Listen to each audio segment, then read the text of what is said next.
Assalamualaikum warahmatullahi wabarakatuh. Bismillahirrahmanirrahim. Nahmaduka ya ghafuru ya syakuru. Mashalli wa sallim barik ala sayyidina maulana Muhammadin wa ala alihi wa sahbihi asma'in. Nama ba'du. Kula niki cerita ibadah sing ringan-ringan mawon. Tapi dadekne mlebu swarga. Amin. Terus kula badhe cerita siji mazhab Hasan Sadzili. Terus Hasan Sadzili niku thariqah sing dianut Gus Wafi. Kula nggih beberapa kali dapat ijazah saking Mbah Mun, saking bapak kula. Di antaranipun nggih pesen teng Gus Wafi, sebagian lewat kula ziarah teng Baruzak nggih. Baruzak Termas. Abdul Hasan As-Sadzili nate pas teng dalem ditamoni pemuda. Pemuda niku ngrudu. Di kampung kami banyak maksiat, di kampung kami banyak kesalahan. Niku sepundi? Jawab Abdul Hasan As-Sadzili niku ringan. Sehingga mboten sragen. Contohnya mboten sragen. Sakjane nggih persis, tapi zaman niku dereng ngeten sragen. Kok tenggen kula kathah maksiat ngeten-ngeten. Jawab Abdul Hasan As-Sadzili enteng ngoten. Man ahabba alla yu'sawaha fi ardi alla yu'sawahu fi ardi faqad ahabba alla tadhara maghfiratu wa alla tadhara syafaatuhu sallallahu alaihi wasallam. Dadi wong bayangno donya ora ana salah iku padha karo ora kepengin roh ghafure Allah Subhanahu wa ta'ala. Mulane mazhab Sadzili paling bandel, ngurusi wong bandel paling bandel ya mazhab Sadzili. Ngger kiai Sadzili ya iku ora umate macam-macam. Mulane teng Indonesia niku penak, sing ketunan putih seneng nabi, sing ireng nggih seneng nabi, sing ra ketunan nggih seneng nabi. Mulane setan ku bingung. Nyongkone sing seneng nabi keturunan putih tok, sing seneng keturunan ireng ya seneng nabi, sing ra ketunan ya seneng nabi, sing lakenan ya seneng nabi. Jadi kelompok itu kathah sangat. Ini penting kalau aturaken mergi madhab Sadzili niku pancen dados pembanding madhab Sayyid Abdul Al-Haddad. Madhab Abdul Hasan As-Sadzili niku sing paling masyhur diriwayataken dening Shahibul Hikam. Mergi Ibnu Athaillah As-Sakandari muridé Abdul Abbas Al-Mursi, Abdul Abbas Al-Mursi muridé Abdul Hasan sinten Asy-Syadzili. Niku madhab ingkang bener-bener jadi pembanding. Mergi teng bab husnudzon niku beliau itu pakar. Orang itu bisa yarjuwa hawal yaumil akhir. Orang itu bener-bener dibikin nyaman mbek Allah mbek Rasul. Misalnya ngeten, sampean sowan Allah iku kudu arep-arep disangoni. Kena arep disangoni berarti nganggep Allah iku medhit. Mulane tomak niku penting. Tapi mbek pangeran aja mbek wong, tapi mbek pangeran mbek. Dados limangka nayar juwa hawal yaumal akhir. Riyen niku zaman kula alit. Niku anggere ana santri lunga iku sangu sak umbalan.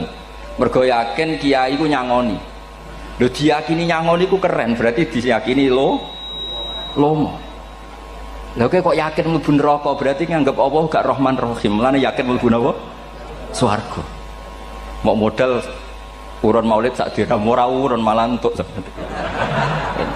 Terus niki rontok-rontok salah tapi muga-muga itu sepura pangeran. Nggih wau.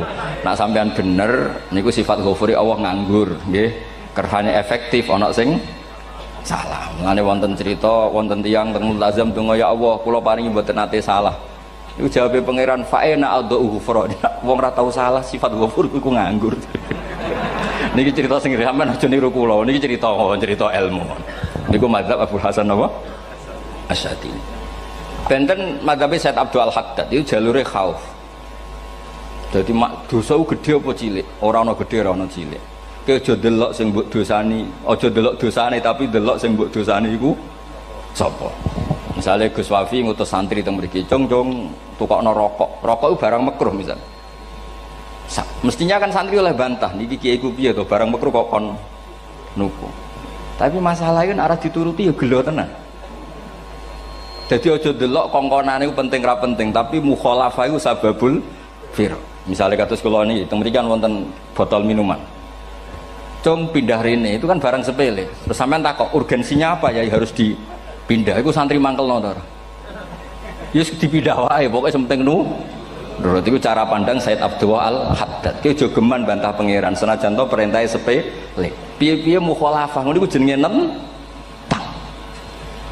nah cara Abdul Hasan As-Sadzili nggih boten barang gede mbek cilik kudu ana bedane wong ana kabair ana saghair. Mosok WA janda beda mbek goncekno ya kudu beda.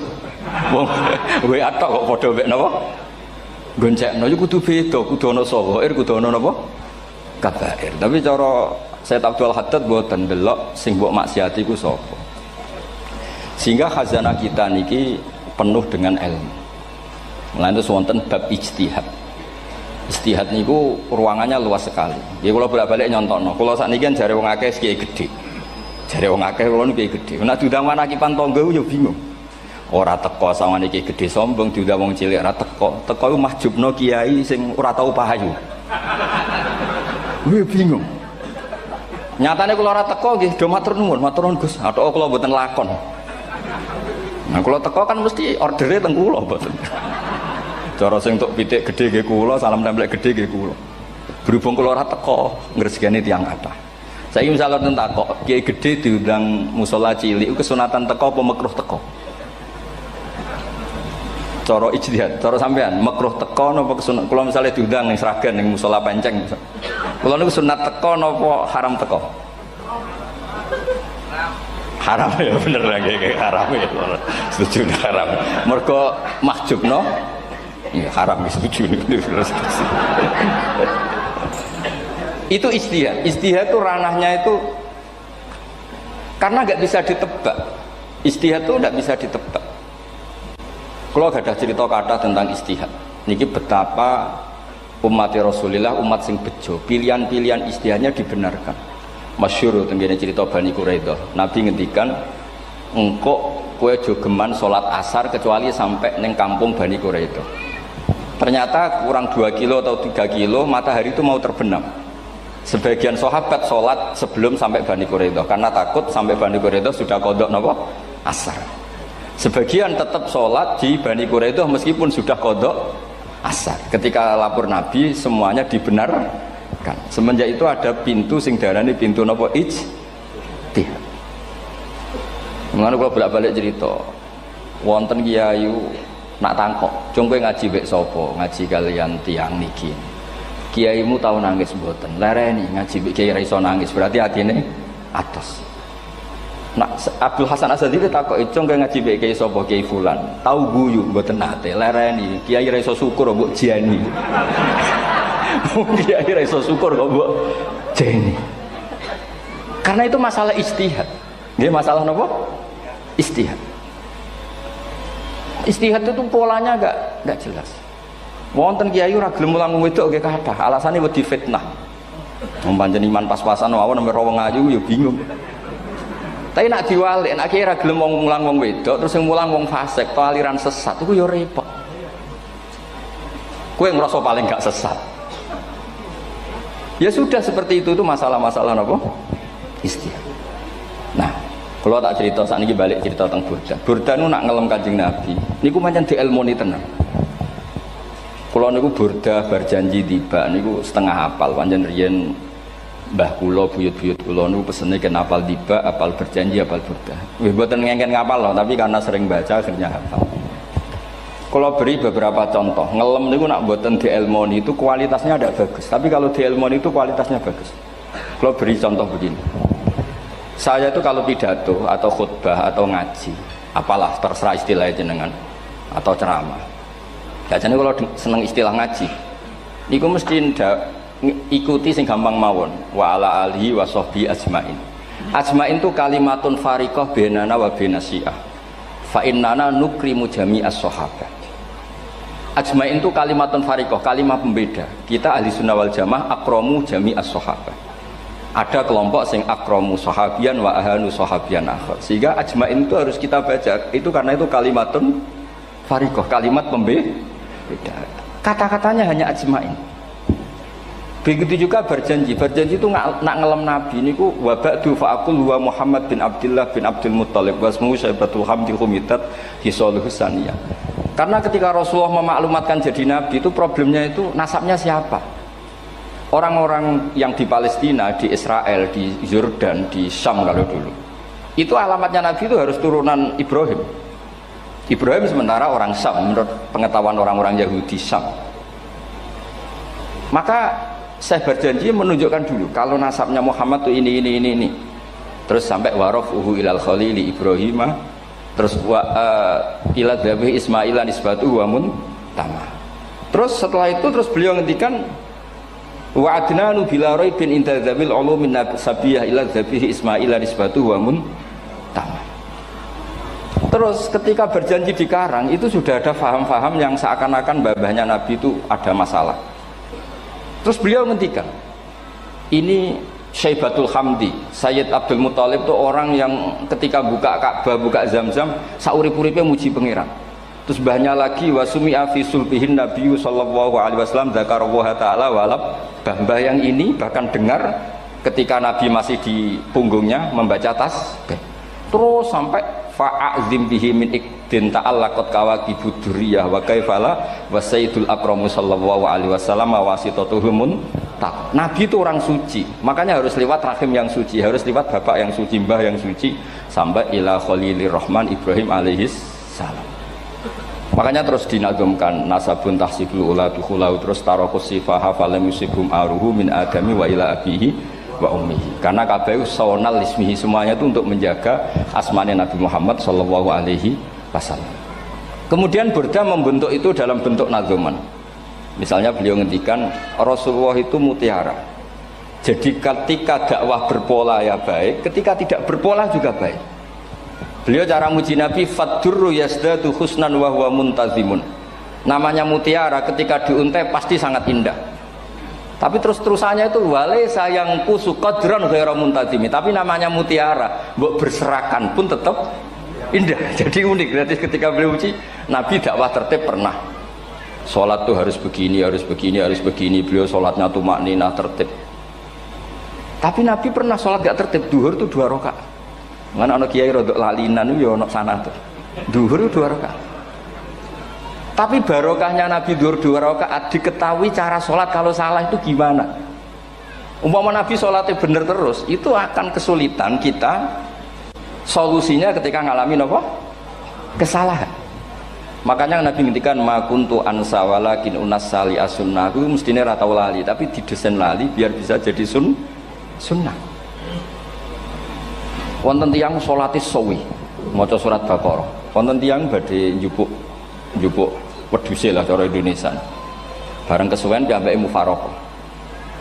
Walhasil Mu'ad matur Nabi, ini munafik di tengah-tengah sholat kok mufaraqah. Si penggembala unta ini juga ngeklaim, ya Rasulullah imam kita tidak benar, sholatnya kesuwen. Pikirannya wong ora bela imame. Ternyata Nabi gak belok sing ngangon. Afattanun anta ya Mu'ad. Wong imami wong seragen surat Baqarah. Wis pokoke kulhu wae. Jadi Islam itu segampang itu, semudah itu. Sehingga wonten tiyang niku isane maca kulhu, rakaat ula nggih kulhu, saniyah nggih kulhu, pokoke kulhu. Sampai sok makmume ku mangkel. Waduh, si imam iki gak keren, mosok main apa? Kulhu. Dilaporno, ya Rasulullah ini imam yang kau tugaskan di kampung kami niku amen maca kulhu, Mam. Ditimbali be Nabi, kenapa kamu baca kulhu terus? Li annaha sifatullah, karena itu sifatnya Allah. Maka saya senang mengulang-ulang sifatnya. Terus kata Nabi, saya barusan dikasih wahyu Allah bahwa Allah mencintai kamu karena kamu mencintai surat kulhu. Nah ini jazah yang seragen ini ku apa? Nanti maca timbang maca idza samsu kuwirat bulet nang tengah. Jajal ampun tak tes sakniki. Kiai paling pinter teng seragen kan maca idza samsu kuwirat di depan umum. Mungkin nak dhewean roh tapi nang ngarepe Habib doa ngarepe Gus Wafi meriang nak muntir. Wah, ngoten niku kula ndek kanca niku imame level desa, bareng imami teng kecamatan salat Id. Mersiapno surat Tabarakalladzi biyadil mulk. Suwengi diapalo lanyah sampai ambeke hafid. Niku nyatane ya malah klirune fatal, malah lali ra maca Fatihah. Saking semangate ben ketok imam keren maca surat napa? Tabar. Jadi yo ribet. Terus kula suwun seneng Nabi niku kados senenge para ulama. Niku nak nyipati Nabi niku gampang. Kula niki beto kitab Saraipun Burdah kalian Saraipun Barjanji. Niku kalau ngelem Nabi niku sederhana sebenarnya. Tapi itu yang mengena. Bisa ulang lagi niku sing mengena. Misalnya dawe Imam sing aran Risalah Qusyariyah. Tegene Bukhari ini cerita Bukhari. Nanti semua Nabi ketika di akhirat tuh nafsi. Jadi roh prahara kiamat itu pun gak dinyali mau muni nafsi. Nabi ini cek kober ngendikan ummati umat. Ketika semua nabi ku pelo wis ra iso muji pangeran, Nabi Muhammad di depan Allah tesih saged muji. Fa ahmaduhu bima hamida allamani rabbi. Ketika nabi lain sudah tidak punya nyali bilang alhamdulillah, Rasulullah masih punya nyali bilang alhamdulillah. Sehingga fa Muhammadun ahmadu min ghairi. Hampir semua ulama ngendikan ahmadu yang Muhammad itu af'al tafdil. Fa Muhammadun ahmadu min ghairi. Ketika nabi lain sudah tidak bisa atau tidak punya nyali memuji Allah, Nabi Muhammad masih berani memuji Allah ketika mahsyar. Karena logikanya begini, kira-kira pikirannya nabi-nabi ini wis kiamat, berarti amal wis ditutup lah, buku wis tutup. Tapi pikirannya Nabi Muhammad boten ngoten. Allah itu tidak diganggu oleh apapun, tidak kena atau tunduk sama konstitusi apapun. Sampean ra iso ketemu Allah nih pun akhirat, jenengan pun boleh macam-macam nih, pun tutup buku betul sakit. Rahmatnya Allah tidak bisa dibatasi oleh akhirat. Saya ulang lagi, rahmatnya Allah tidak bisa dibatasi oleh akhirat. Makanya Nabi tetap berani mengajukan syafaat meskipun sudah finish, sudah akhirat sudah finish. Sehingga Nabi muji-muji Allah, akhirnya Allah ngendikan ya Muhammad irfa' ra'sak wasal tu'tah wasfa'tu syafa'. Sudah Muhammad, kamu minta apa tak kasih.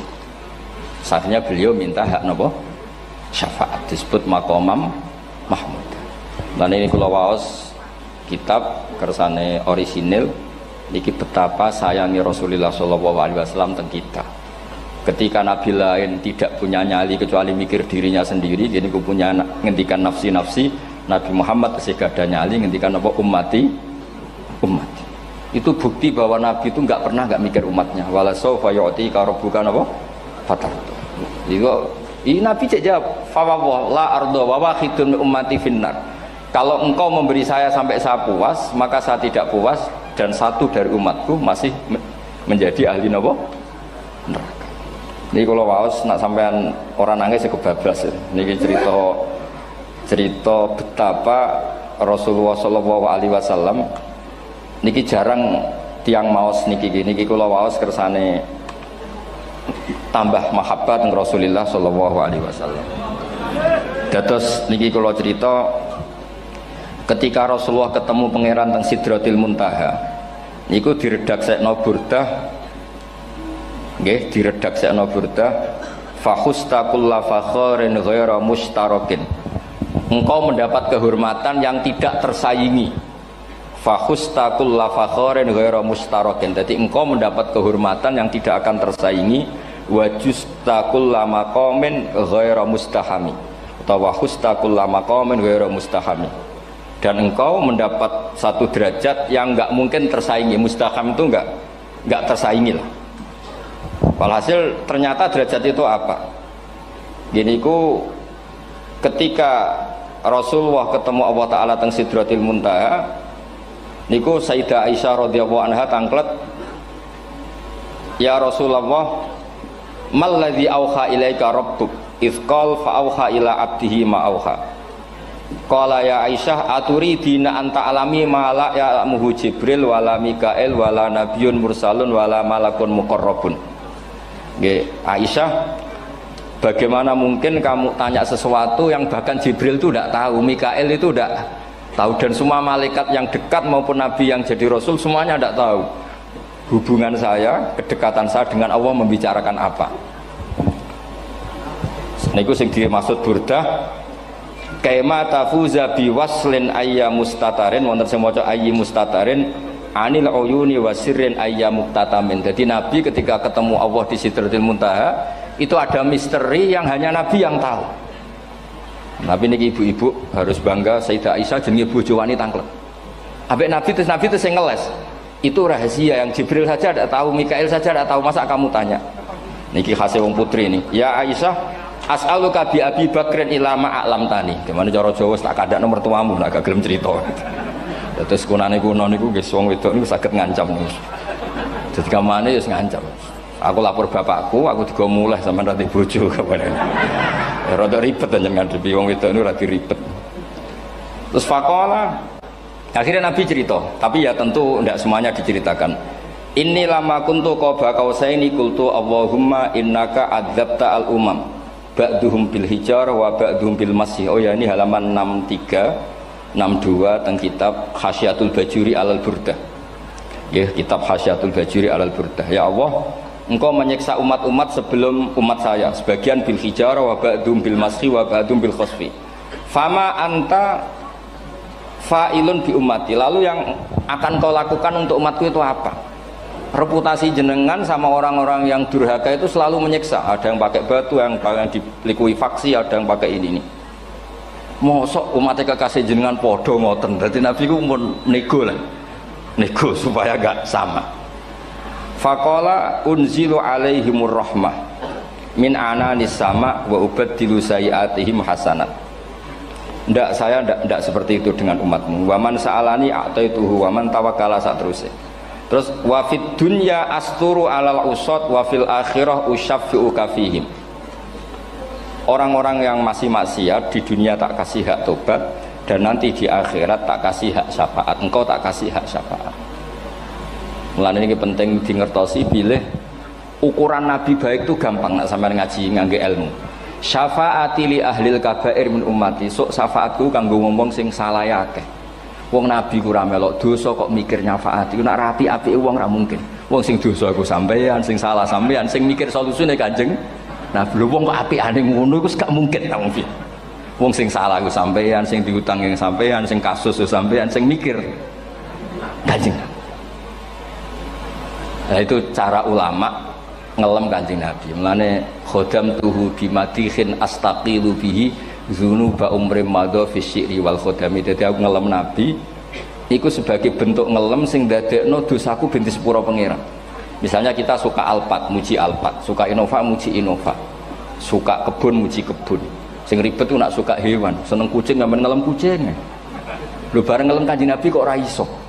Lane jari Burdah, aku iku ngelem apa tau iso, mosok aku ora tau ngelem Kanjeng Nabi. Makanya terus beliau hidupnya, kemampuan syairnya didedikasikan hanya nggo ngelem Kanjeng Nabi Muhammad sallallahu alaihi wasallam. Makanya terus ngendikan wa huli kholasi khairal multazim.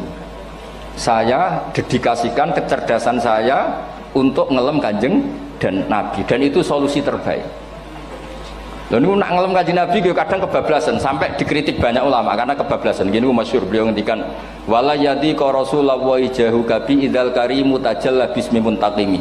Wonten naskah sing tahalla duka wau teng mriki diwaos napa tahalla napa tajalla tahalla ya. Wonten naskah tahalla wonten tajalla artosipun ngeten. Ya Allah, nabimu ini engkau gelari nabi yang ar-raufur rahim, sebagaimana yang sering disebut Habib Ali Al-Habsyi. Jika nabimu itu ar-raufur rahim, maka ketika engkau mau menyiksa saya dengan atas nama engkau al-muntaqim, zat yang tukang nyiksa, yang menyiksa, maka gelar engkau kepada nabi yang ar-raufur rahim itu kamu kemanakan? Jenengan kudu konsisten, terus kadung ngarani nabi ini jenengan raufur rahim. Maka sifat jenengan yang muntaqim jangan pakai dulu, karena saya ini umatnya Nabi yang kamu beri gelar Raufur Rahim. Paham tuh jenengan? Maksudnya ya aja sida nyiksa wong kadung mbok arani Raufur Rahim. Dadi wala yadi ka Rasulullahi jahu kabi idzal karimu tajalla tatahalla bismimun takim.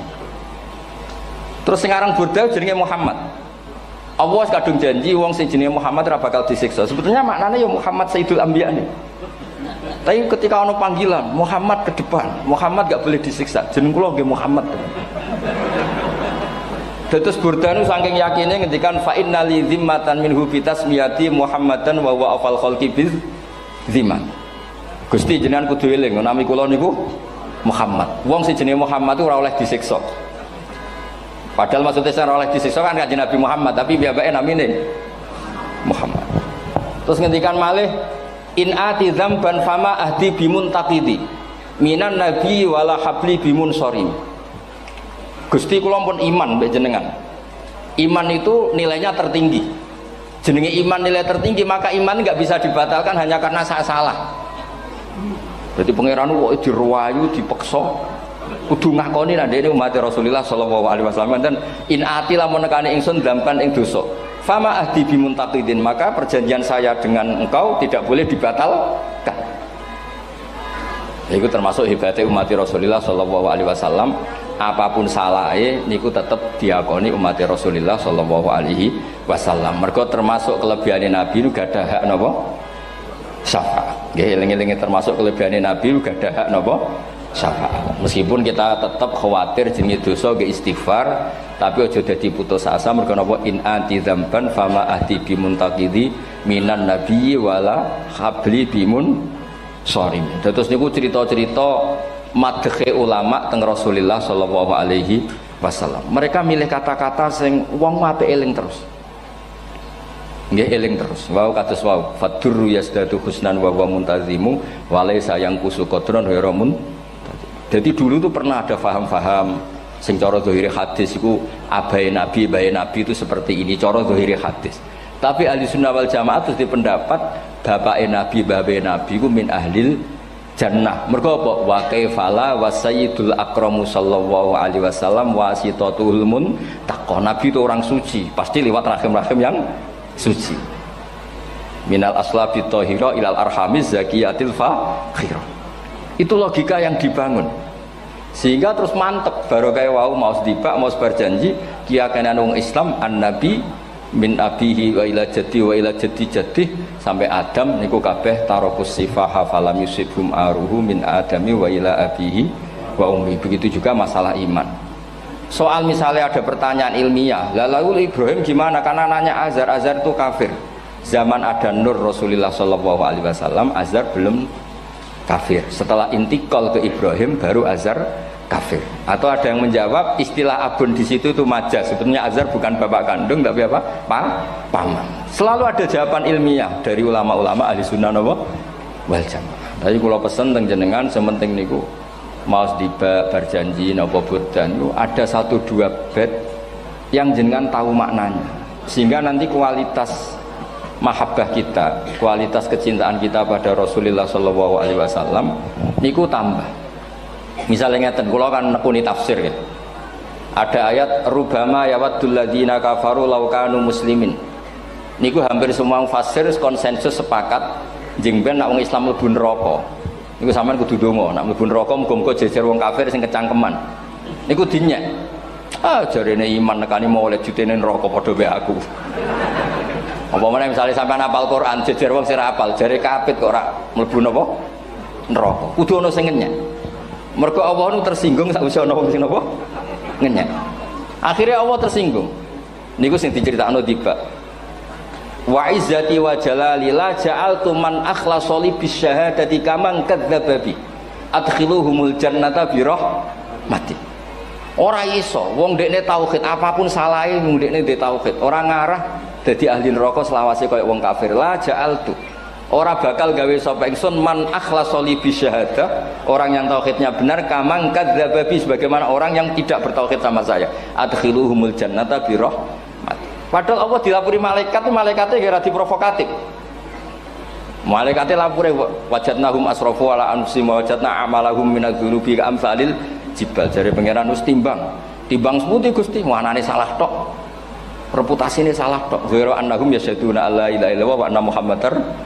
Niku jawabe pangeran wa izzati wa jalali la ja'altu man akhlasoli kamang kadzdzaba bi adkhiluhumul jannata bi rahmati. Nah, lafat-lafat seperti ini kita akan punya harapan ketika ndelok umat sing carane iman tesih blepotan, carane salat cek blepotan, carane zakat cek blepotan.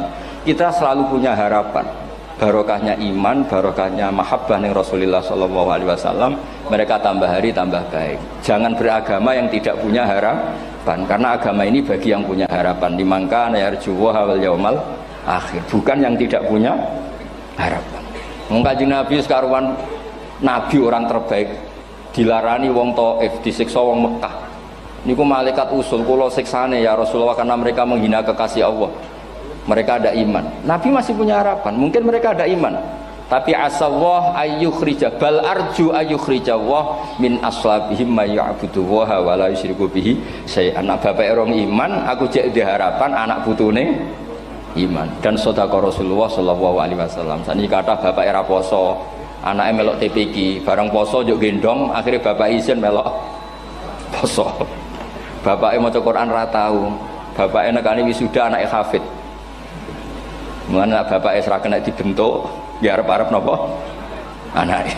Nah anake ora kena dibentuk ya arep-arep putune nganti Imam Mahdi turun ngoten mawon. Pokoke agama niki limangka nayarjuwa wal yaumal akhir. Terus kula suwun sak napa madzhab Abdul Hasan Asyadzali. Nggih pancen madzhab niku kathah, tapi kula suwun agama teng zaman akhir dawuh Mbah Mun kudu kathah rojae. Nggih mergi walladzina amanu asyaddu hubbal lillah. Dawuh Imam Ghazali ar-roja yuqaddam alal khauf. Mergo roja dadekno mahabbah. Orang yang punya harapan itu lebih mudah mahabbah.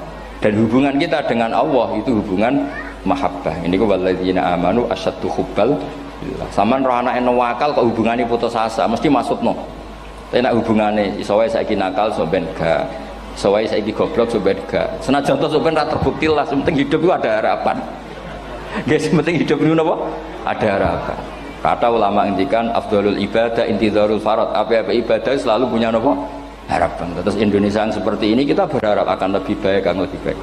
Wong cilik kula niku sing jilbaban mau keluarga ketok. Sakniki kathah tiyang napa? Jilbaban. Cilik kula tiyang salat di masjid nggih mboten serame sekarang. Sampeyan ra iso grutu, tapi salat tok tapi atine ngene-ngene. Wah ya ribet nak ngoten sampeyan nyoal ideal nggih ribet. Pira-pira gelem napa? Pira-pira purun napa? Salat purun teng masjid. Sampeyan ndak usah memaksa ideal, wong kita ndak pernah napa? Ideal. Terus kula suwun cerita-cerita teng tiba teng berjanji bahwa Nabi sahibus syafa'ah. Nabi nu tiyang sing peduline napa ummati. Jadi ketika Nabi lain mboten gadah nyali ngadepi hisab, nggih niku do muni nafsi, Nabi tesih gadah nyali mikir umate ngendikan mati. Carane apa? Muji pangeran bima hamida allamani ha rabbi. Lane dawuh iki teng ulama-ulama dawuh fa Muhammadun ahmadu min ghairi. Makanya summiya Muhammadan mergo li annahu satu wasammihi idza wada'atihi Muhammadan li annahu satu madun apa? Uqbah wa summiya Ahmad li annahu ahmadu min ghairi. Ini hampir semua ulama ngendikan ketika teng mahsyar semuanya Nabi gak punya nyali untuk matur minta sama Allah. Mergo wis kiamat berarti wis nis Nabi tesih gak ada pikiran Allah itu tidak terhalangi oleh kiamat, Allah tidak terhalangi oleh akhirat, Allah tidak bisa dihalangi apapun, sehingga Nabi tetap wani jaluk pangeran. Berarti mujine Nabi ku lebih top karena tahu Allah itu tidak terbatasi. Nah karena Allah tidak terbatasi, podo-podo Allah wapian, wis tak jaluk kanggo umatku sing mati alat tauhid. Berhubung Nabi ngoten terus Allah ngendikan ya Muhammad irfa ra'sak napa wasal tu'tah wasfa tusaffa. Muhammad kepala kamu angkat, kamu minta apa saya turutin. Terus Nabi minta hak napa syafaat. Seseorang bertobat. Dulu umatnya Nabi Musa ada yang menyembah anak sapi, ijel itu, harus tobat. Itu tobatnya ekstrim betul. Kalau tobat sekarang kan cukup istighfar sama istighosah. Kalau dulu enggak, liyak tulal bari uminkum al mujrima, yang terbebas dari dosa menyembah anak sapi, membunuh yang terlibat atau pernah menyembah anak sapi. Makanya ayatnya apa? Fatubu ila bari'ikum faqtulu anfusakum. Ya, jadi orang-orang yang pernah menyembah anak sapi itu tobatnya apa? Faqtulu anfusakum. Sebab itu semua ulama berkewajiban menerangkan nasa mansuh. Sampai Sayyidina Ali suatu saat ada mubalek atau ustadz itu ngajar di masjid, ditanya, kamu tahu nasa mansuh enggak? Enggak tahu. Terus kata Sayyidina Ali, berhenti jadi mubalek, lisensinya dicopot.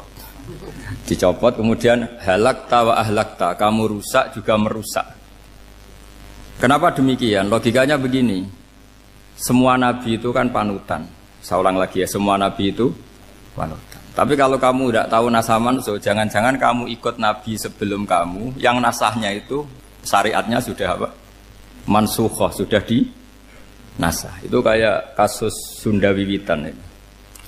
Itu gak mau punya Nabi Muhammad karena kurang keren, kurang sepuh. Nabinya langsung Nabi Adam.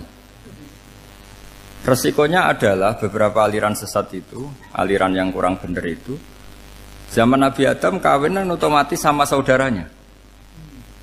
Lalu masa sekarang kita membolehkan kawin sama apa? Kalau sama Nabi Adam mau tidak mau. Karena yang cowoknya ya bin Adam, putrinya binti Adam. Lalu Allah bikin satu sunnah yang suami istri itu harus beda, yaitu satu kandungan itu melahirkan satu pasang. Dan boleh dulu memang pasangannya orang jelek itu orang cantik. Makanya agak sial itu yang perempuan-perempuan itu. Memang mulai dulu gitu. Kalau cantik itu kesunatannya dapat jelek. Nanti sama-sama masuk surga. Karena yang cowoknya ibadahnya syukur, yang ceweknya sabar. Itu nanti sama-sama. Nah kebetulan si Qabil itu ganteng sekali Qabil. Berpasangan dengan Labuda itu jelek gembrot, pokoknya tidak cantik. Enggak lah, kebalik. Qabil itu berpasangan sama Iklimah. Jadi Qabil ganteng, punya adik kandung namanya Iklimah itu cantik sekali. Yang Habil itu rapati apa? Berarti yang Habil apa? Ya rapati ganteng, berbarengan dengan Labuda juga rapati cantik. Nah karena tadi ya berarti Qabil bareng siapa? Iklimah, Habil, Labuda. Maka untuk kawin ini nggak boleh satu kandungan. Jadi dulu karena nggak ada perbedaan ibu bapak, mau tidak mau beda. Yang penting beda. Yaitu akhirnya apa? Qabil dapat Labuda, yang Habil dapat Iklimah karena beda kandungan. Itu sudah cukup.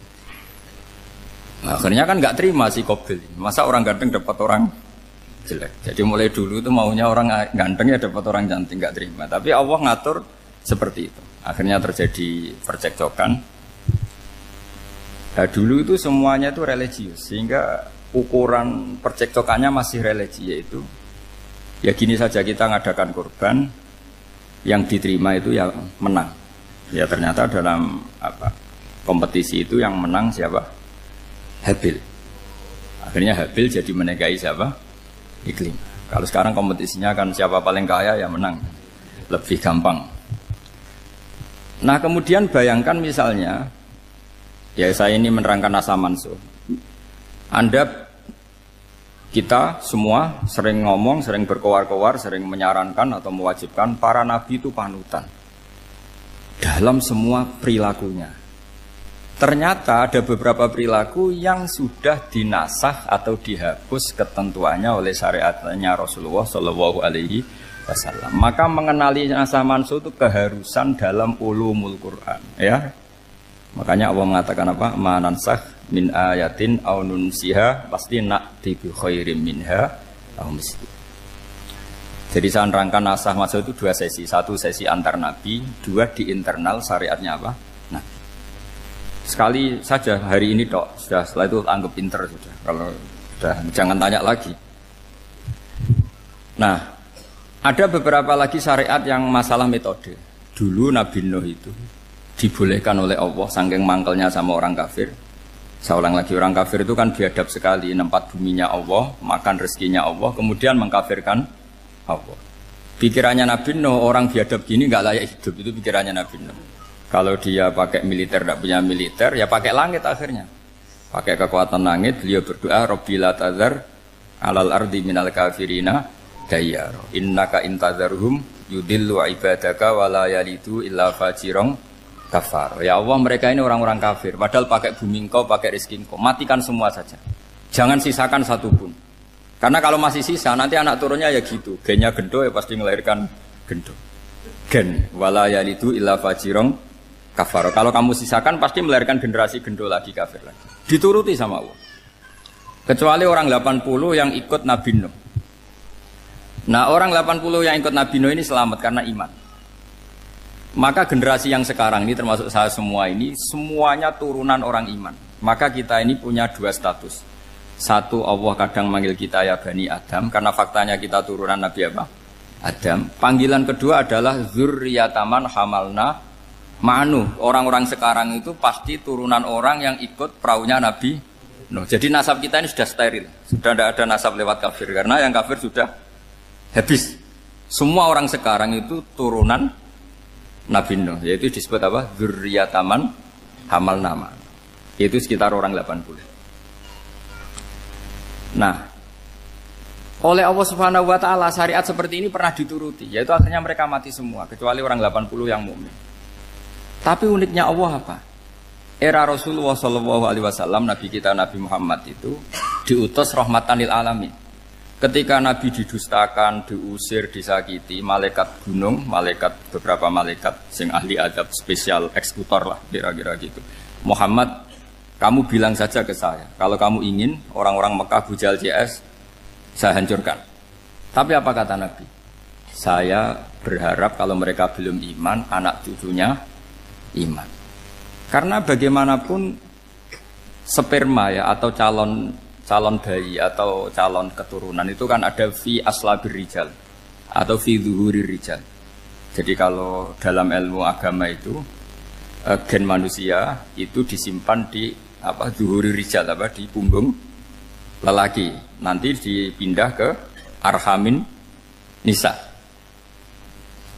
Logikanya gini. Ini dengerin ya. Logikanya gini, misalnya Abu Jahal. Abu Jahal itu di situ ada orang namanya Ikrimah. Itu anaknya Abu Jahal. Itu orang mukmin. Akhirnya ya jadi orang alim. Abu Lahab itu di rahimnya di punggungnya ada perempuan namanya Darroh. Akhirnya juga orang mukminah.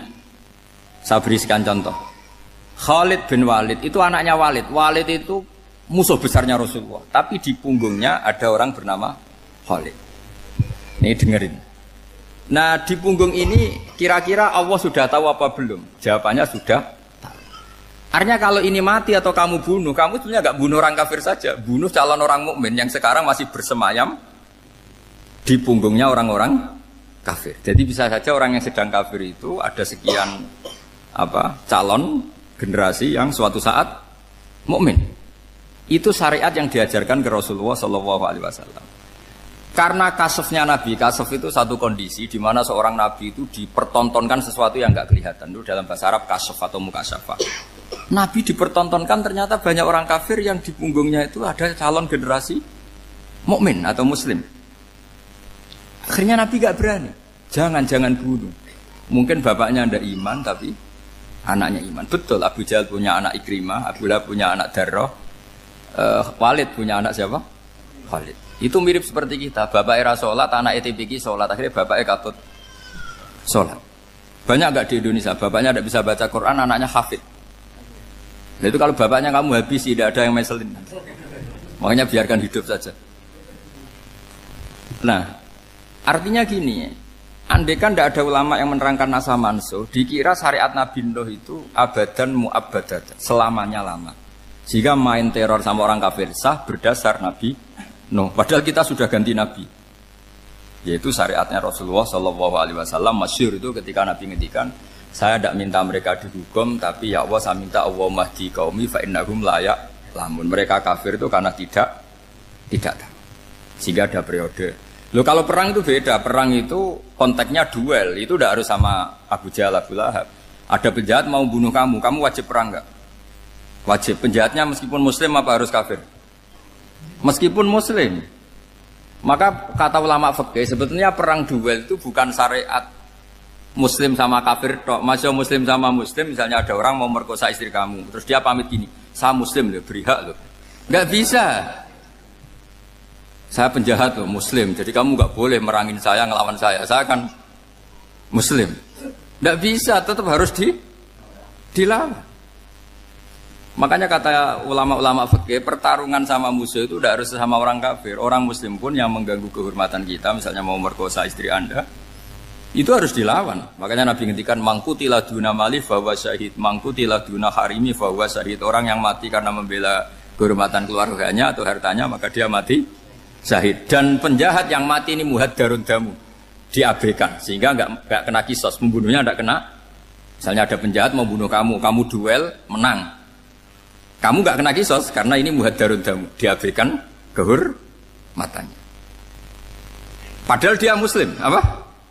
Muslim. Ini perlu. Jadi ini mengaji ini agak jelimet tapi gampang. Kan kalau paham nggak paham selesai, jadi anggap aja selesai itu.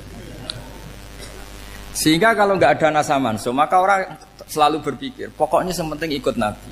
Nah itu bahayanya kalau Anda tidak tahu detail, jangan-jangan syariat yang kamu ikuti itu syariat yang sudah berstatus mansukhoh, telah dicabut.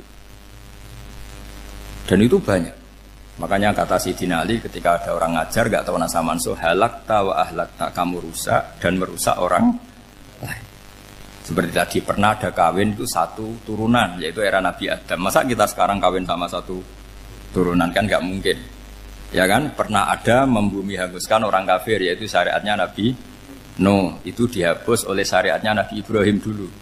Yaitu Nabi Ibrahim menghentikan apa? Faman tabi'ani fa innahu minni wa man asoni fa innaka ghafurur rahim. Ya, kalau orang ikut saya ya Allah ya pasti golongan saya. Kalau yang masih maksiat, masih balelo, saya berharap engkau ampuni. Akhirnya banyak orang kafir tobat. Coba era Rasulullah itu semua orang kafir Mekah itu kafir. Nabi belum wafat. Itu sudah ada 114.000 mukmin semua. Jadi Nabi menangi mayoritas orang menjadi mukmin dari mayoritas kafir. Yaitu disebut wara'aitan nasa yadkhuluna fi dinillahi afwaja. Andai kan Nabi Muhammad pakai syariatnya Nabi Nuh, bisa enggak ngislamkan orang sebanyak itu? Enggak bisa kan? Maka ini penting mengenali nasab mansur. Jadi periode cara wong Jawa maksud no tuntas. Robila Tadar itu, pasot tuntas itu, menghabisi itu habis di periode Nabi siapa? No, syariat itu sudah enggak dipakai lagi. Yang dipakai apa? Faman tabi'ani fa innahu minni wa man asoni fa innaka ghafurur rahim. Lah Nabi Muhammad ini Nabi yang kena khitab anit tabi' millata Ibrahim Hanifah. Jadi masternya Nabi Muhammad itu mentornya Nabi Ibrahim. Sehingga syariatnya ya faman tabi'ani fa innahu minni wa man asoni fa innaka ghafurur rahim. Tidak syariat Rabbila tadzar alal ardi minal kafirina daya. Jelas ya. Jadi mengenali nasa manso itu penting sekali karena kalau enggak Anda halakta wa ahlakta, kamu merusak diri kamu sendiri juga merusak orang lain karena menfatwakan hukum yang sebetulnya sudah berstatus mansukh. Hanya berdasar itu kan syariatnya nabi-nabi dulu. Syariat yang apa? Syariat yang enggak pernah terhapus hanya satu, usuluddin, yaitu tauhid, itu sama. Tapi kalau syariat itu beda-beda atau furu'iyah itu beda-beda. Yaitu tadi saya beri contoh era Nabi dulu kalau ada pakaian najis dipotong, dibuang. Era Nabi Muhammad dicuci. Orang kafir dihabisi oleh langit. Era Nabi Muhammad enggak boleh, bahkan didoakan Allahumma hdi qaumi fa innahum la ya'lamun. Di Qur'annya apa? Wa in ahadum minal musyrikin astajaraka fa'jirhu hatta yasma'a kalam Allah summa ablighu ma'mana. Jadi kalau ada orang kafir enggak boleh main dihabisin, mereka beri peluang untuk mengkaji kitabullah hatta yasma'a kalam Allah. Kalau mereka sudah berpeluang ngaji, harus summa ablighu ma'mana, harus dijamin keamanan. Ya, karena apa? Dzalika bi annahum qaumul la ya'lamun. Bagaimanapun mereka memang karena tidak tahu. Nah, kenapa tidak tahu? Enggak. Karena tadi mereka tertutup oleh kultur yang beratus-ratus tahun. Mbah-mbahnya mereka menyembah batu, menyembah berhala. Ya tahunya itu ya Tuhan. Bagaimana Anda bisa menjelaskan sesuatu yang sudah beratus-ratus tahun kan tidak gampang. Maka ada periode dimaklumi, apa? Kalau era sampean kan, mosok waktu disembah saking gobloknya orang, kamu lahir kan sudah nyembah Allah, tidak nyembah batu. Bayangkan kalau kamu jadi mereka. Wong perut kamu saja disuruh makan pizza sakit kok, karena saking lamanya makan sambal kan gitu. Kamu bilang perempuan Indonesia saja cantik kok, saking lamanya jadi orang Indonesia. Padahal orang Indonesia tanyakan orang Eropa, cantiknya di mana? Kamu lahir di Afrika, bilang orang Afrika itu cantik, tanyakan orang Eropa, cantiknya di mana? Hitam gitu kok. Jadi orang itu pasti terkooptasi oleh sekelilingnya. Orang Afrika akan bilang wanita Afrika itu cantik. Coba tanyakan orang Eropa, cantik apa enggak? Belas. Orang Eropa yang kulitnya gitu kata orang Eropa indah, kata sampean koyok anaknya kebo katanya. Jadi orang itu akan terkooptasi oleh sekelilingnya. Bayangkan kalau semua orang nyembah berhala terus kamu ndak, alasan kamu apa? Kan menentang mayoritas. Dan itu berat. Maka dimaklumi oleh Allah dzalika bi annahum qaumul la ya'lamun fi manah panyeruah. Nah, pemakluman ini yang mulai sekarang terkikis. Orang main pukul saja enggak mau ngaji. Enggak mau ngaji Quran secara kafah. Jadi fatwanya Islam kafah tapi ngajinya Quran enggak kafah. Ngambil 1-2 potongan ayat dipakai dalil. Jadi Islamnya inginnya kafah tapi ngajinya Quran enggak. Kalau kafah ya hafal 30 juz itu. Kalau mau ya, kalau mau kafah ya hafal berapa? 30 juz. Makanya saya sering bilang, saya sering dinasihati orang karena belum tahu saya ini hafal Quran. Bapak harusnya Islam itu kafah. Kata saya ya dimulai dari konsep Islam itu kafah dulu, apa ya hafal Quran secara kafah. Jadi ini penting saya utarakan. Bahaya sekali orang mengenali Islam tanpa mengenali nasah Mansukh. Karena beberapa syariat Nabi sebelum kita itu berstatus mansukh. Terus contoh berikutnya, ini naskah mansukh antar Nabi apa khusus internal Nabi? Antar Nabi aja agak selesai nih sampai subuh aja agak selesai. Contoh yang paling keren mungkin cowok semua senang. Nabi Dawud dulu istrinya berapa? 99. Nah itu kalau masih halal itu kan berarti jenengan tuh punya istri berapa? Wah kan ngeri betul. Punya satu aja repotnya gitu apalagi berapa? Punya 99. Terus kamu bilang gini, ini kan syariatnya Nabi Dawud, Nabi kan bisa diikuti. Pernah ada periode di mana seperti itu boleh. Jadi makanya mau tidak mau mengenali naskah mansukh itu harus. Kalau ndak ya kamu masih berkeyakinan boleh beristri berapa? Nah ini penting saya utarakan. Makanya Sayyidina Ali itu kalau ngetes calon mubaligh, kira-kira kalau Kemenak dulu inginnya apa? Sertifikasi apa? Mubaligh. Itu tanyanya gitu. Ta'rifun an-nassa wal mansukh, kamu apa tahu naskah mansukh? La. Jawabnya Sayyidina Ali, halak tahu ahlak tahu. Kamu orang yang rusak. Karena tadi takutnya ada syariat yang sudah mansukh dipakai. Itu tadi misalnya kita ini tidak umatnya Nabi Nuh, tapi pakai syariat Robbila tadar alal ardi minal kafirina.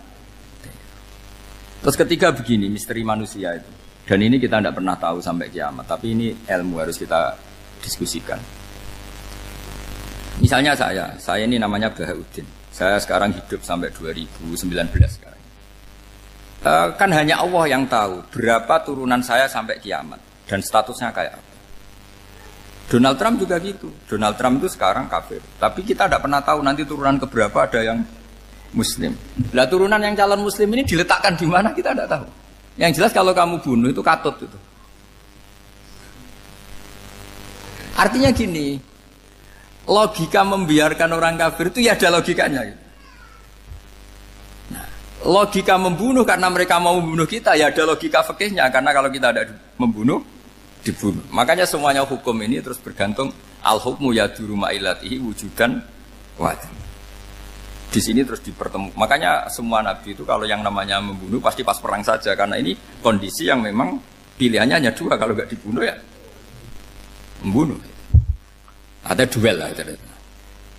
Maka ini butuh kajian fikih dan orang nggak boleh subjektif dalam hal ini. Saya ulang lagi, tidak boleh subjektif karena tadi orang yang kamu katakan sekarang misalnya Zaid, kamu itu bodoh sekali. Kenapa bodoh? Nggak hafal Quran, nggak pernah kuliah, nggak pernah ngaji. Ternyata Zaid ini bersemayam calon anak yang alim alama hafal Quran, namanya Umar, tapi masih jadi sperma. Suatu saat Zaid itu punya anak alim alama, kan banyak orang tidak bisa baca Quran punya anak hafid, banyak nggak di Indonesia? Banyak nggak petani yang punya anak dekan? Petani punya anak dekan, yang dekan punya anak naik kelas saja susahnya bukan main. Banyak kan? Nah ketika dibalik nanti ada dekan punya anak goblok, yang petani punya anak dekan, pinter mana? Kita tidak pernah tahu, makanya ini kan ya sudah, kalau nggak pernah tahu ya bilang saja wallahu alam, kan selesai. Daripada keminter keliru kan ada wallahu alam. Makanya cerita favorit guru saya Kiai Haji Maimun Zubair itu punya apa namanya Kiai Zubair. Itu cerita favoritnya itu ada santri namanya Soleh. Soleh itu alim alam. Orang Madura itu cara berpikir kan kalau kiai saja alim seperti itu, apalagi bapaknya. Pas bapaknya main ke pondok, santrinya ada ribuan. Bapaknya main ke pondok itu. Sholat itu ya gak bener, gak sesuai sunnah Rasul lah kira-kira gitu. Susah sholat itu gak bener, apa-apa gak bener. Masih ditakwil sama santri Madura, karena orang Madura itu kultus. Mungkin khilaf itu satu khusus, pokoknya perlakuan khusus. Suatu saat saking bodohnya orang itu, kenceng tuh pikir musola. Wah ini gak bisa ditakwil lagi, akhirnya gak bisa ditakwil tuh gak. Wah ini sudah gak bener ini, gak bener. Singkat cerita santri tadi gak kuat matur ke kiainya, Pak Yai, jenengan sealim itu kok bapaknya segoblok itu. Kenapa? Ya, dia kencing pikir musola. Oh bapak saya itu pinter sekali. Kok bisa? Karena beliau yang memutuskan saya mondok sampai saya jadi alim alama seperti ini. Yang bodoh itu mbah saya. Yang bodoh itu mbah saya kan?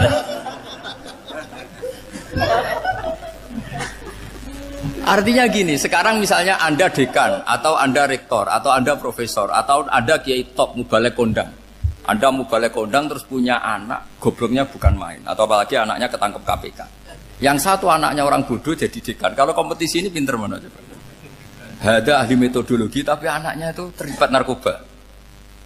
Yang ini petani utun, anaknya dekan. Kira-kira kalau dikompetisikan pinter mana? Anaknya pinter petani tadi. Yang ketika petani kamu vonis bodoh gitu. Tapi siapa tahu kalau ini menyimpan calon. Paham ya? Kita tidak pernah tahu. Makanya Quran selalu ngajari dalam ilmu sosial itu wa in adri la'allahu fitnatul lakum wa mata'un ila. Dalam ilmu sosial itu kita harus jawab tidak tahu. Karena mudah. Makanya saya tadi pagi ngaji di direktorat saya bilang, saya pernah diprotes orang, Gus kamu udah jelas 01 atau 02. Ya saya jawab gitu. Manusia itu makhluk yang paling gak jelas gitu. Sekarang soleh suatu saat bisa saja gak soleh. Yang sedang gak soleh suatu saat soleh. Sesuatu yang mungkin rubah kok kamu fanatik itu gimana? Nalarnya itu gimana? Coba kita tahu dulu Wahsy itu pembunuh Hamzah, akhirnya mati mukmin ya enggak? Padahal orang yang sangat dibenci Rasulullah karena membunuh Sayyid siapa? Hamzah. Sa'labah yang tukang itikaf di masjid akhirnya su'ul mati. Kita enggak pernah. Lah kalau enggak pernah tahu ya enggak usah terlalu fanatik biasa saja. Kayak jenengan seneng saya itu ya saya enggak tahu sampai kapan ya. Saya seneng sampai kapan ya enggak tahu. Kayak suami istri itu. Pas nikah harmonis bulan madu sampai kapan bertanya. Yang jelas paling awet itu pasangan jelek itu pasti nggak awet. Makanya jadi guyonan tuh. Pasangan tuh jangan baik-baik gak awet. Kalau jelek itu awet. Ternyata maksudnya cantik sama ganteng. Itu suatu saat pasti jadi jelek. Yang jelek sama jelek pasti jelek terus. Makanya jadi guyonan. Kalau pasangan jelek itu awet katanya. Tapi kalau pasangan baik, ternyata baik wajahnya itu pasti gak awet. Suatu saat pasti jelek, tapi yang jelek awet, karena mulai dulu ya jelek awet itu. Awet jeleknya maksudnya bukan. Ya jelas ya, jadi saya mohon sekali ini ilmu. Sampai ndak urusan, ini bukan urusan cocok ndak cocok, tapi ilmu. Ilmu harus kita dengar bahwa syariatnya para nabi itu yang sifatnya furu'iyah, tidak usuliyah, tidak tauhid itu potensi rubah. Sehingga mengkaji nasah mansukh itu satu keharusan seorang ulama. Makanya setiap ada syariat nabi hal hadis syariah mu'abbadah amla, mansukhoh amla. Karena potensi itu tinggi. Kita tahu dulu semua nabi sholat menghadap apa? Baitul Maqdis. Era Rasulullah dipindah ke Ka'bah. Tapi kalau kamu katakan total Baitul Maqdis ya tidak juga. Nabi Ibrahim mulai dulu madhabnya ke Ka'bah. Tapi kalau Nabi Musa ke Baitul Maqdis. Terus kamu bilang ini 01, 02 ya memang syariat jadi sesuatu yang furu'iyah. Nah, kenapa ini furu'iyah? Jawabannya sederhana. Ketika seseorang menghadap Ka'bah itu menghadap batu apa menghadap Allah? Allah. Ketika menghadap Baitul Maqdis hakikatnya menghadap Allah apa menghadap Baitul Maqdis? Allah. Maka menghadap Ka'bah itu sebenarnya masalah furu'iyah. Yang masalah usuliyah adalah inni wajjahtu wajhiya lilladzi fataras samawati wal ardh. Yang permanen adalah menghadap Allah Subhanahu wa taala. Cuma secara prosedur syariatnya secara zahir menghadap Ka'bah. Maka potensi rubah karena ternyata itu furu'iyah, untuk kiblatnya itu furu'iyah. Yang permanen adalah menghadap ke Allah Subhanahu wa taala. Ini penting ya. Jadi terus sekarang masih antar nabi apa di internal nabi? Ini sudah mau selesai waktunya, sudah habis ini. Internal. Ini sudah selesai, ini sudah pas ini. Mohon Pak Andi. Oh. Jam ini sudah sampai mana tadi? Diteruskan apa enggak? Sudah ya, sudah kayaknya sudah. Biar kelihatan cerdas tuh. Sekali pertemuan sudah pinter gitu. Berapa? Setengah jam sudah pinter. Yang internal nabi apa antar nabi? Internal ya, sudah sekarang ke internal. Kalau internal lebih banyak lagi contohnya. Yang masyhur tentu masalah Baitul Maqdis. Dulu Rasulullah pernah sholat menghadap Baitul Maqdis 16 bulan. Berapa? 16 bulan, kila 17. Pokoknya khilafnya hanya 16 dan 17. Kalau ada bilang 10 bulan berarti gak pernah ngaji khilafnya. Karena khilafnya itu hanya 17 sama 16.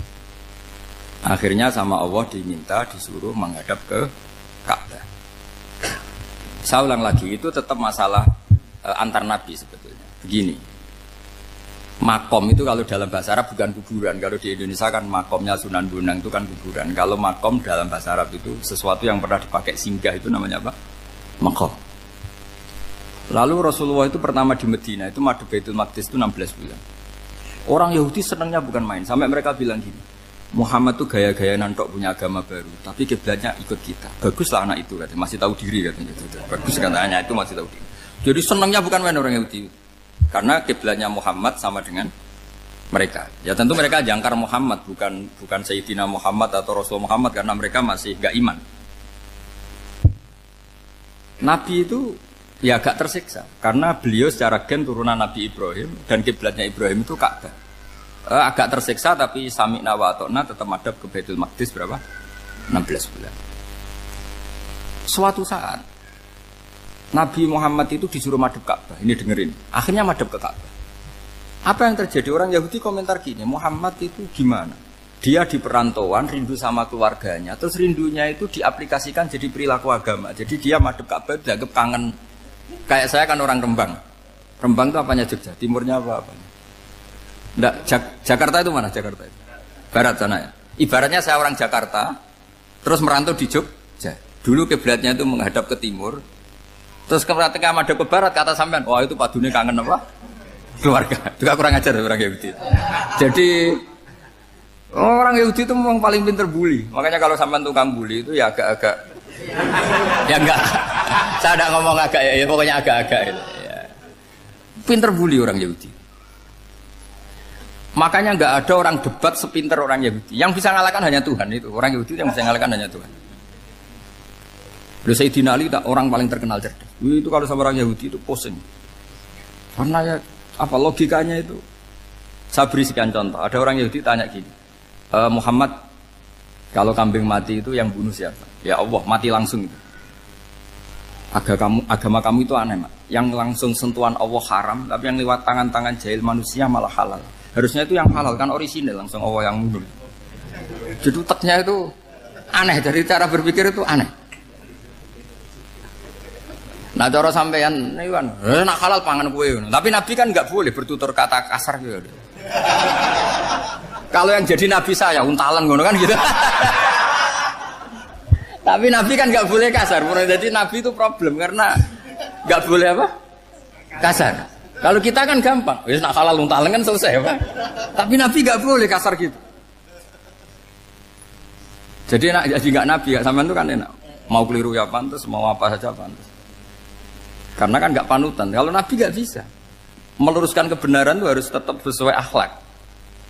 Ya jadi agak kerepotan. Makanya punya Umar alhamdulillah ada yang nggak perlu aturan gitu. Jadi enak. Jadi ya itu memang aturannya harus itu. Coba Nabi itu perang tapi nggak boleh bunuh. Kayak apa susahnya? Beliau jadi sasaran tembak tapi nggak boleh bunuh. Kalau sahabat kan enak, duel, relax, santai, bisa tarung. Kalau Nabi nggak boleh. Makanya Nabi meskipun ikut perang terus gak ada sejarah orang yang dibunuh.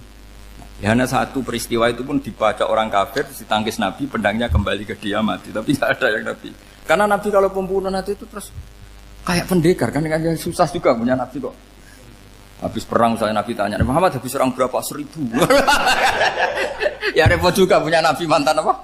Pembunuh meskipun yang dibunuh orang kafir, tapi kan kayak apa ya? Fitrah manusia itu akan menolak kepemimpinan orang yang gitulah pokoknya nggak bisa diterangkan itu. Makanya Nabi itu nggak pernah bunuh meskipun kayak apa musuhnya, tapi nggak pernah bunuh. Untungnya di sekeliling orang-orang yang tadi. Jangan bilang tuh suka bunuh ya, pokoknya perang gitu ya. Perang dengan bunuh itu beda loh. Ya. Kalau perang itu fair apa? Fair. Sampai mana tadi? Nabi Ibrahim ya. Makom tadi saya ulang lagi. Nabi Muhammad menghadap ke Baitul Maqdis itu hanya Allah nuruti. Ini loh Nabi betul. Tahu betul bahwa di antara syariat adalah Baitul Maqdis. Karena semua Nabi pernah berkiblat Baitul Maqdis. Tapi Nabi ketika menghadap ke Ka'bah, Nabi juga dibilangin sama Allah. Ini loh syariat yang benar. Karena Ka'bah juga kiblat sing a'taku. Lebih tua ketimbang Baitul Maqdis. Maka disebut Ka'bah Atiqah. Ilal Baitil Atiq. Kalau Quran bahasakan Ka'bah apa? Wal yatawafu bil Baitil Atiq. Atiq itu tua sekali. Ya sudah. Ketika berstatus tua itu orang Yahudi seneng, mergo roh kelirune Muhammad. Mereka nantang, Muhammad ayo debat terbuka. Nabi rawuh.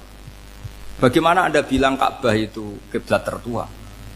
Wong Ka'bah itu pertama yang menghadap sana itu ya kamu.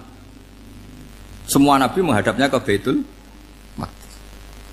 Terus Nabi Muhammad mulai berargumentasi ilmiah tadi. Enggak, Ka'bah itu kiblatnya Ibrahim. Jadi Ibrahim dulu itu yang mulai dulu kiblatnya itu di Ka'bah. Terus orang itu tanya buktinya apa? Terus dijawab fihi ayatum bayinatum maqam Ibrahim. Ternyata di situ ada jejak kakinya Nabi Ibrahim, yaitu batu yang diinjak beliau ketika bangun Ka'bah. Itu argumentasi ilmiah. Lah barang orang Yahudi kehilangan ilmu, itu gobloknya orang Yahudi. Makanya yang bisa mengalahkan Yahudi hanya Allah Subhanahu wa taala. Wong Ibrahim saja golongan kita, pengikut kita. Ibrahim itu pengikut Yahudi. Wah, itu Nabi mulai senyum-senyum, mulai tertawa-tawa. Wah, itu goblok orang terdidik. Karena itu ibaratnya kayak kamu bilang Soekarno itu pengagum Puan Maharani. Kira-kira seperti itu. Soekarno itu pengikut Puan. Karena Yahuda itu Yahuda bin Yakub bin Ishak bin Ibrahim. Saya ulang lagi ya, nasabnya Yahudi ya Pak. Yahuda bin Yakub bin Ishak bin Ibrahim. Jadi Ibrahim itu mbah keempat dari Yahuda. Tapi karena mereka kalah debat, Ibrahim itu pengikut Yahudi. Itu sama dengan bilang apa? Soekarno itu pengikut Puan Maharani. Itu kan jadi aneh. Atau Gus Dur pengikut Mbak Yeni. Atau Basim Asari pengikut Mbak Yeni. Itu kan aneh. Wah, akhirnya sama Allah diingatkan. Makanya ada ayat ha antum haula hajjatum fi malakum bi ilm falimatu hajuna fi ma laysa lakum bi ilm. Perjanjian debat ini semuanya harus ilmiah.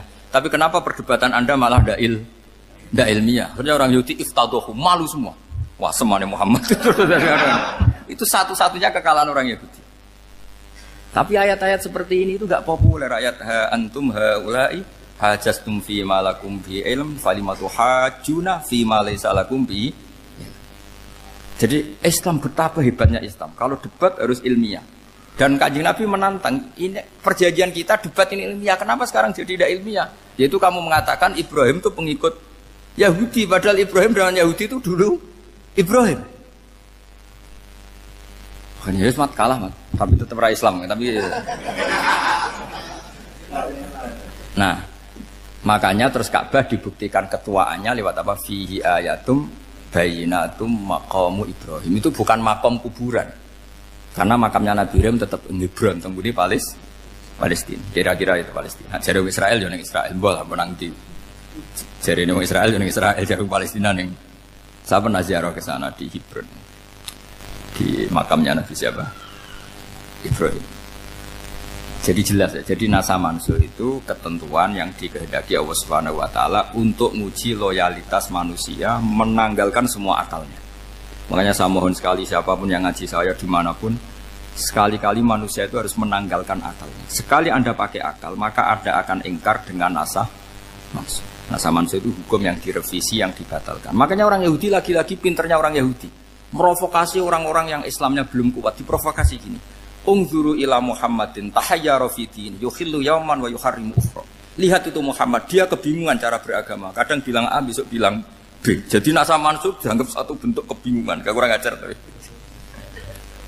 Wah, akhirnya sebagian orang yang murtad. Makanya nasa mansub itu satu peristiwa yang menjadikan banyak orang murtad.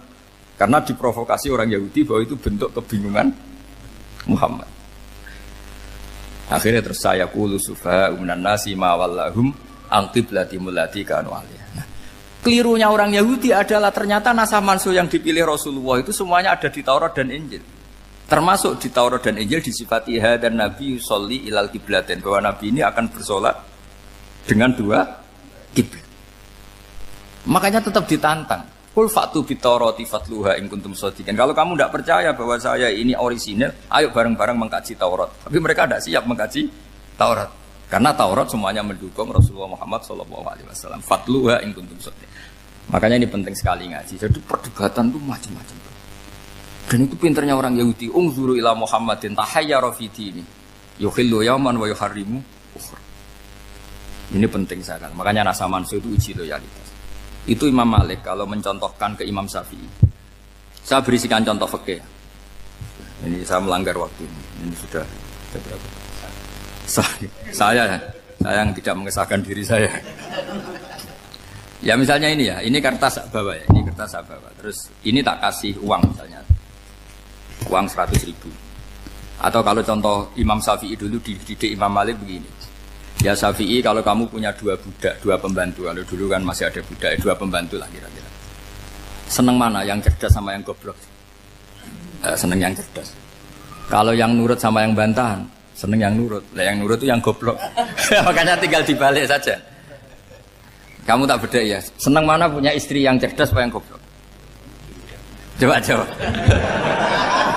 Atau ibu-ibu mbak-mbak ini, seneng mana punya suami yang cerdas atau yang goblok? Kalau cerdas gak bisa diakali. Tapi goblok nurut tapi ya kadang di sini-sini kan di sini. Nah, itu kan antar manusia. Masalahnya kita menghadapi Allah Subhanahu wa taala yang semua kita pasti bodoh. Kita menghadapi Allah Subhanahu wa taala yang semuanya kita pasti bodoh. Allah jelas ngendikan wa kanal insanu dzaluman jauhlah, manusia itu banyak dolimnya. Dolim itu sifat mubalaghah. Kalau orang dolim sekali dolim, kalau sering zalum, kalau jahil biasa jahil, kalau banget jahili jahul. Bahasa Arab kan gitu memang.